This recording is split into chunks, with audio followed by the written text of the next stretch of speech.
Activity without high levels of purpose is the drain of your fortune.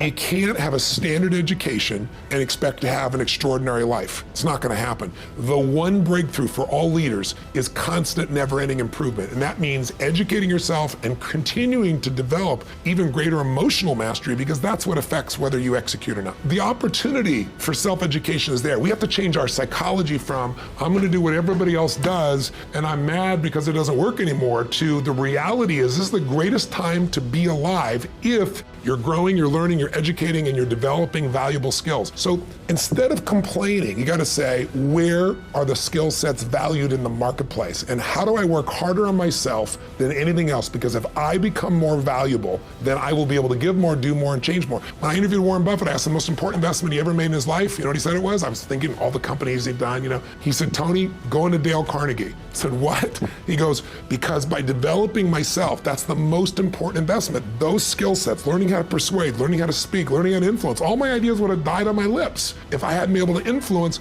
and I learned it from that little course. Most valuable thing I ever did in my life, he said.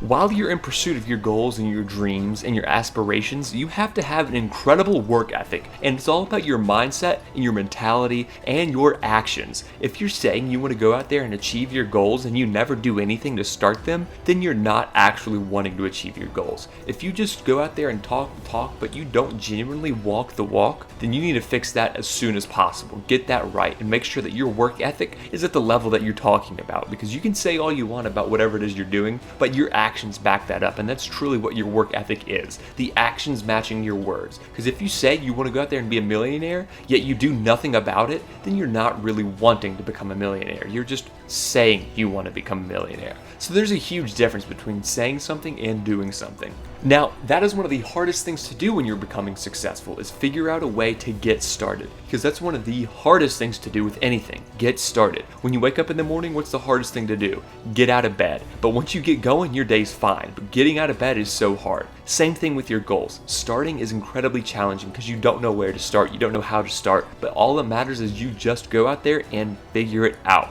You're gonna fail. That should be expected. And when you fail, embrace it. Use that to your advantage and figure out what you can learn from those experiences. I think it's really critical that you understand that everybody wants to grow their business, and we all go through different phases, right? Just like human beings go through phases. You give birth to your business and you're an infant, and an infant is a run for survival, and cash flow problems are a natural process in most cases, and you're running. Hopefully you get to a teenager where now cash flow is not a problem, you're growing like crazy, and then you have a new problem. You don't have systems in place. And maybe you get to young adult where you have to decide what you're not going to do. Eventually, hopefully you get to prime, where you're growing your business revenues and you're growing your profits and you got a professional organization, you're not doing it. Because as long as you're doing it, really you don't have a business. What you have is you're self-employed. There's nothing wrong with being self-employed. But whenever you meet someone who's in business is stressed, they're always a business operator. And my focus is to become a business owner. How do you do that? You realize that the chokehold in the growth of your business is always the leader. And it's your skills and it's your psychology. And I found it's 80% psychology and 20% skills. You gotta have the marketing skills. You gotta be able to lead. You gotta be able to recruit. You gotta do all those things. But really, most importantly, you gotta get it through what I call the threshold of control. And this, to me, is the secret to really succeeding in business. And it's pretty simplistic. I love people, I always have. I'm the kind of person, I remember when I was very young, my mom told me a story. She's told it to everybody now since then, that I'd be 5 years old and I'd go to the liquor store to get bread and milk, and I'd come back and she'd say, where's the bread and milk? And I said, there was a poor man there, and I gave him the money, and she said, we're poor. I just love people, and so it was a natural outcropping of some frustrations in my own life and wanting to solve them, figure things out, that I looked for solutions, and I looked to books because I didn't have any role models per se. And then as I made changes myself, I'd share that with my friends, and then I saw them make changes and get excited, and I got kind of addicted to the process. I got a lot of love from helping people, and I do now enormously. But now it's millions of people, and I'm addicted to that process, and I think it's a positive addiction. I love to learn, I love to grow, I love to share.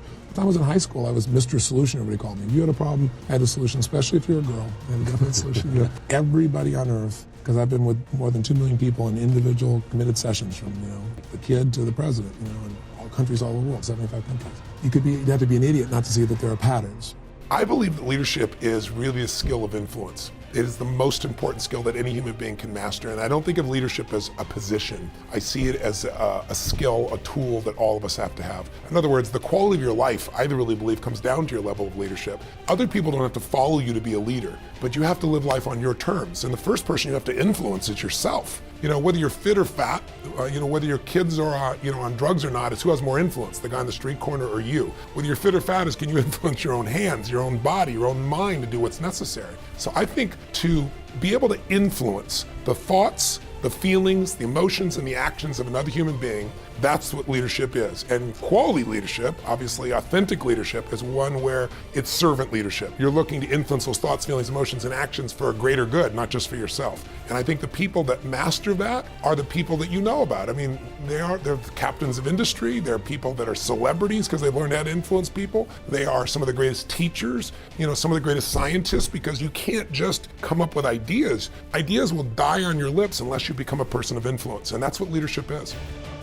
Thank you all so much for watching this video. If you haven't already, please go ahead and like the video, subscribe to the channel if you're new, and let us know what you thought down in your comment section down below.